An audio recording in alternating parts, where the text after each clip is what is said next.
Following the incredible victory in Bolivia last week with the socialists winning the election and overturning the military coup government, there is another incredible victory in Latin America. Chile has voted to end capitalist rule and rewrite their constitution.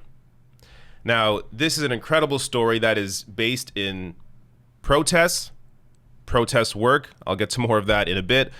But let me first show you, before I get to details of what just happened here in Chile, how the media has often framed Chile, because it is viewed as a country that is wealthy. Oh, Chile is doing just fine. One of the wealthiest countries in Latin America. They're doing just great. Let me show you how they're often written about here. This is from Reuters in 2019.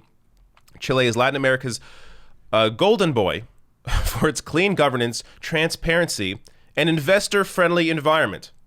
Look at the capitalist framing on this. Investor-friendly environment. If you got a lot of money, you want to invest, make some money back, Chile's great. It goes on. Its economy has grown significantly thanks to a solid macroeconomic framework on the back of a copper boom, which I'm sure the people of Chile are benefiting from, and allowing it to reduce the number of people living in poverty, living at the poverty level of $5.50 per day. Hold up. Let me just stop there. The poverty level of 5.5. This is why whenever you see this terminology in an article like this, ensure you have the details. I'm glad they have the details here. The poverty level of, oh, well, if you're making over $5.50 per day, you're no longer at the poverty level. These metrics are completely out of whack. The only way to truly judge how people in a country are doing is to look at wealth inequality. How much more money are the people at the top making than those at the bottom? And I'll get to that in a second. But here they say living at the poverty level of 5.5 per day to 6.4% in 2017 from 30% in 2000, according to the World Bank. The World Bank, of course, much like the IMF, both largely tools of U.S. imperialism. I can get more into that, but don't have time here. But this is, again, framing from the World Bank or the IMF always is from a capitalist framework. However, Chile remains the most unequal country in the largely developed Organization for Economic Cooperation and Development, OECD, with an income gap of 65% wider than the OECD average. Don't you think you would lead with this? That maybe this is the most important point to bring up here, that the income gap is 65% wider than the average, than the OECD average. But no, investor-friendly environment has a solid macroeconomic framework. Can't forget copper boom, that, of course, only the people, the wealthiest, benefit from. The capital owners benefit from, while the people are suffering. So this is why there were mass protests leading to, let me read this here, leading to this decision to rewrite the Constitution. So they say here, Cristina Cifuentes, a Santiago-based political analyst, called Sunday's results a, quote, big blow for the conservative parties, and said a new constitution was necessary to provide equitable access to healthcare, education, and pension systems. Quote, if you're born in the least affluent areas of the city, you don't have access to a good health system. You don't have good education. You don't have transport. And you can't even dream of having a better life. It affects all aspects of life in Chile, and that's why it was so important for Chileans to change the constitution, she told Al Jazeera. So let me give you more details here in terms of how this all started and how they got to this point. So BBC writes here, right-wing President Piñera agreed in November 2019 to hold the referendum after a month of huge and almost daily protests across Chile, which saw more than 1 million people take to the streets in the capital, Santiago. Citizens of other countries, take note. You have to protest. It has to be sustained. It has to be massive. This is how change happens. There has to be actual pressure on those in power. The protest, which had originally been triggered by a fare hike on the Santiago Metro, drew a wide variety of Chileans who shared an anger about the high levels of inequality in Chile onto the streets. one of their key demands, but let me stop here. Oftentimes, it's just, a straw that breaks the camel's back.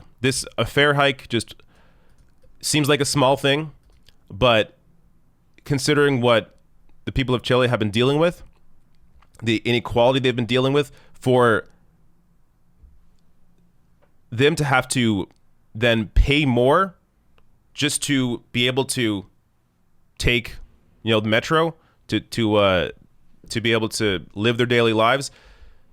This is what started, or not started, but this is the last straw that broke before these mass protests began. One of their key demands was to reform the old dictatorship-era constitution, which they argued entrenched inequalities by putting the private sector in control of health, education, housing, and pensions. The referendum, which was originally due to be held in April, was postponed to October due to the COVID pandemic. So that's how it all began. These protests took to the street because of a fare hike, and then led to mass protests that ultimately pushed for a new constitution. With almost all the votes counted, more than 78% voted in favor of a new constitution. An overwhelming majority of 79% also voted in favor of the new constitution being drawn up by a body which will be 100% elected by a popular vote, rather than one which would have been made up by 50% of members of Congress. I got to stop here because I have to mention an incredibly important piece of all of this, why this all began in the first place. In the 70s, the U.S. overthrew Allende, a socialist, democratically elected leader. Overthrew him and instituted Pinochet, who was a capitalist and essentially a representative of the U.S., led Chile in a military dictatorship. This all began because the U.S. overthrew a socialist who actually cared about the people and was democratically elected. So it's been years and years. In the late 80s, they voted out Pinochet. That was really, I guess, the beginning of where things are now, but it took a while, 30 years, to get to this point. So it's good to see Chile is now about to be in control of their future. It's going to take a few years for them to rewrite this constitution, but it's also important here, as they mentioned, that it's going to be drawn up by a body which will be 100% elected by popular vote, and not 50% of members of Congress, and just, trusting the new constitution in their hands. One last thing here. One of those celebrating, Juan Pablo, told Reuters news agency that he was grateful to the youth who had started the protest. Quote, "If it were not for the brave young people who fought for us, no one would have gone out onto the streets. I'd wanted this to happen for a long time, and it happened. And thanks to them, today we have won." Another said that we are giving birth to a new constitution, and we are leaving behind the constitution of Pinochet and his entourage. There are some good things happening in the world. It can be hard to find at this moment in time, but there are good things happening. You have New Zealand, and them continuing to support a left-wing government that is in support of the people. You have Bolivia, of course, voting to get rid of the coup government and put in the socialist leaders. And now you have Chile here voting to rewrite their constitution. I don't want to get too ahead of myself here, but this could be the beginning of a worldwide movement where the interests of the people are finally put in front of the interests of the capitalist class.